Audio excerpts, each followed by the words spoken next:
Students, we continue science for class 8 synthetic fibers and plastic. यह second period है। पिछले class में हमने सीखा था कि नेचुरल फाइबर और सिंथेटिक फाइबर में का पहचान कैसे करेंगे, उसको फिर आज देख लेते हैं। नेचुरल फाइबर को जब जलाएंगे तो वह पूरा पूरा जल जाएगा, लेकिन सिंथेटिक फाइबर को हम जब जलाएंगे तो वह मेल्ट करेगा, वह पिघल जाएगा। यही छोटा अंतर है इसका। अब सिंथेटिक फाइबर के कपड़े पहनने से वह डिजास्टर्स भी हो सकता है। जब हम आग के नज़दीक काम करते हैं और आग हमारे शरीर में लग जाता है तो वह डिजास्टर हो जाता है। वह प्लास्टिक हमारे शरीर से चिपक सकता है और हार्मफुल हो सकता है। इसलिए जहाँ किचन वगैरह में आप देखे होंगे कि किचन वगैरह में कॉटन का ही ड्रेस पहनकर लोग जाते हैं सेफ्टी के दृष्टिकोण से। अब चलिए, जितने भी सिंथेटिक फाइबर हैं भिन्न भिन्न प्रोसेस से पेट्रोकेमिकल उसका रॉ मटेरियल होता है। जितने भी सिंथेटिक फाइबर्स बनते हैं वो भिन्न भिन्न प्रोसेस से बनते हैं, लेकिन उसका रॉ मटेरियल पेट्रोकेमिकल्स होता है। अब हम समझेंगे कैरेक्टरिस्टिक ऑफ सिंथेटिक फाइबर्स।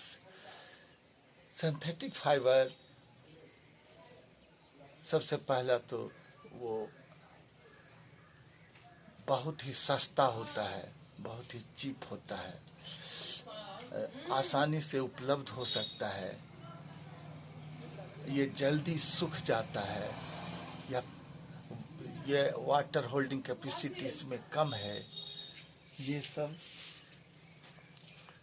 इसका कैरेक्टरिस्टिक्स है। इसी वजह से प्लास्टिक का यूज, इसी तरह से सिंथेटिक फाइबर का यूज आजकल बहुत ही ज़्यादा हो रहा है, क्योंकि ये हमारे दैनिक जीवन में इतना उपयोगी हो गया है कि इसको छोड़ा नहीं जा सकता। अब चलिए हम पढ़ेंगे प्लास्टिक के बारे में। प्लास्टिक भी सिंथेटिक फाइबर की तरह पॉलीमर से बना होता है। प्लास्टिक भी पॉलीमर से बना होता है। प्लास्टिक का उदाहरण है पॉलीथीन, पीवीसी। Polythene, PVC. अब जैसे पॉलीथीन में इथीन जो केमिकल है उसका चेन बना होता है।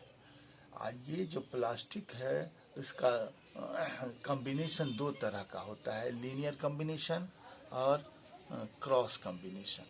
लीनियर कॉम्बिनेशन में एकदम ऐसा कॉम्बिनेशन होता है और क्रॉस कॉम्बिनेशन में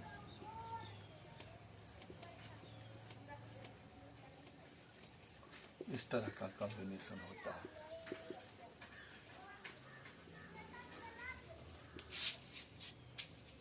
अब प्लास्टिक दो तरह के होते हैं, थर्मोप्लास्टिक और थर्मोसेटिंग प्लास्टिक। थर्मोप्लास्टिक वह है जो आसानी से मेल्ट कर जाए, थोड़ा हीट करने पर वह आसानी से मेल्ट कर जाए, वह बेंड कर जाए, वह उसको कहेंगे थर्मोप्लास्टिक।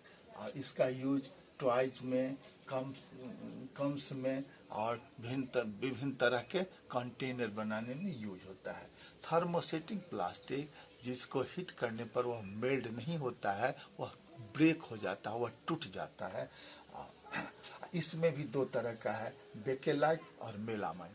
बेकेलाइट का यूज इलेक्ट्रिकल स्विच बनाने में होता है। यह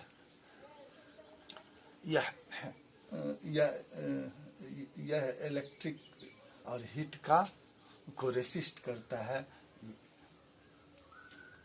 और इसका उपयोग इलेक्ट्रिकल स्विचेज में होता है, हैंडल ऑफ वेरियस यूटेंसिल्स में होता है। मेलामाइन भी दूसरे तरह का थर्मोसेटिंग प्लास्टिक का रूप है जो फ्लोर टाइल्स बनाता है, किचन वेयर में काम आता है। और वो फैब्रिक्स जो फायर फाइटर लोग पहनते हैं वो थर्मोसेटिंग प्लास्टिक के मेलामाइन से ही बना होता है। इस तरह से हम यह जान गए कि प्लास्टिक क्या है, प्लास्टिक कितने तरह का होता है, प्लास्टिक से कौन कौन सामान। अब हम समझेंगे plastics as materials of choice. इसमें हम जानेंगे characteristic of plastics. Plastic is non reactive. Plastic में रखे सामान को प्लास्टिक न एयर से और वाटर से रिएक्शन जनरली नहीं करता है, इसलिए प्लास्टिक का कंटेनर बनाया जाता है जिसमें हम अनाज रख सकते हैं, जिसमें और दूसरा सामान रख सकते हैं। तो इसे क्यों रख सकते हैं? क्योंकि प्लास्टिक नॉन रिएक्टिव है, यह आसानी से हवा और पानी से रिएक्शन नहीं करता है। चलिए, plastic is light, strong and durable. Plastic हल्का होता है, मजबूत होता है और ज़्यादा टिकाऊ होता है, इसलिए हम प्लास्टिक का ज़्यादा से ज़्यादा यूज करते हैं। Plastics are poor conductor. Plastics poor conductor है हीट और इलेक्ट्रिसिटी का, इससे इलेक्ट्रिक करंट और हीट फ्लो नहीं करता है। प्लास्टिक इजीली अवेलेबल है। चलिए, इसका यूज, प्लास्टिक का यूज हेल्थ केयर इंडस्ट्री में बहुत ज़्यादा होता है। आप टैबलेट का जो पैकेजिंग देखते हैं वह प्लास्टिक का ही बना होता है, और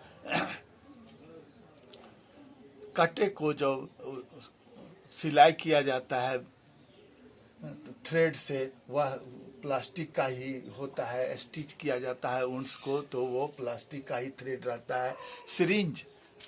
सिरिंज जिससे दवा इंजेक्ट किया जाता है शरीर के अंदर, वह भी प्लास्टिक का बना होता है। डॉक्टर का ग्लोव भी, और अदर बहुत तरह के मेडिकल इंस्ट्रूमेंट हैं जो प्लास्टिक से बने होते हैं।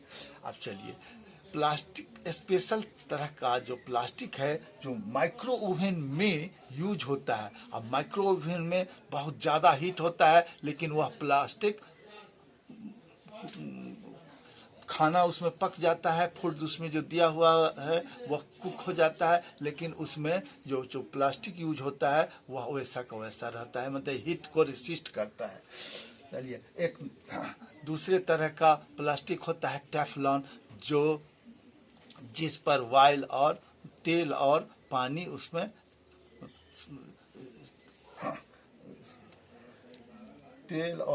उसमें उसके सतह से चिपका नहीं रहता है, वह फिसल जाता है। इस तरह से हम प्लास्टिक के बारे में। मेलामाइन प्लास्टिक जो है वह फायर प्रूफ प्लास्टिक्स है, और फायर फाइटर्स का जो क्लोथ होता है उस पर मेलामाइन का कोटिंग किया रहता है, जिससे फ्लेम रेसिस्ट करता है। इस तरह से प्लास्टिक बहुत ही उपयोगी है। अब चलिए, प्लास्टिक्स एंड इन्वायरमेंट। प्लास्टिक का इन्वायरमेंट में क्या रोल है वह जानेंगे। इससे पहले हम जितने भी पदार्थ हैं, जितने भी सब्सटेंस हैं हमारे नेचर में, वह दो तरह के हैं, बायोडिग्रेडेबल और नॉन बायोडिग्रेडेबल। बायोडिग्रेडेबल वह है जो आसानी से डिकम्पोज हो जाता है, बैक्टीरिया के सहारे वह डिकम्पोज हो जाता है। और नॉन बायोडिग्रेडेबल वह सब्सटेंस है जो डिकम्पोज नहीं होता है, वह बहुत दिन तक वैसा ही रहता है। बायोडिग्रेडेबल में आ गया जैसे हमारे सब्जी का छिलका, घास भूसा वगैरह, गोबर। और नॉन बायोडिग्रेडेबल में आ गया जैसे मेटल, प्लास्टिक, ये सब नॉन बायोडिग्रेडेबल में आ गया, जिसको डिकम्पोज होने में बरसों लग जाते हैं। अब चलिए, ये जो प्लास्टिक है वो हमारे लिए बहुत ही हानिकारक है। तो इसका जितना कम से कम हम यूज कर सकते हैं करने का कोशिश करेंगे। जैसे हम बाजार जाएंगे तो प्लास्टिक के बैग के बदले हम कॉटन का या जूट का बैग लेकर जाएंगे। प्लास्टिक के बैग में हम सामान को अवॉइड करेंगे। इस तरह से इसका यूज हम कम से कम करके हम प्लास्टिक से होने वाली हानि को कम कर सकते हैं। प्लास्टिक को कम करने के लिए 4R है, उसको रिड्यूस कीजिए, रीयूज कीजिए, रिसाइकिल कीजिए और रिकवर कीजिए। इस तरह से प्लास्टिक जो है सो यूजफुल तो है, लेकिन यह बहुत हार्मफुल भी है, क्योंकि यह इसको डिकम्पोज होने में बहुत वर्ष लग जाते हैं।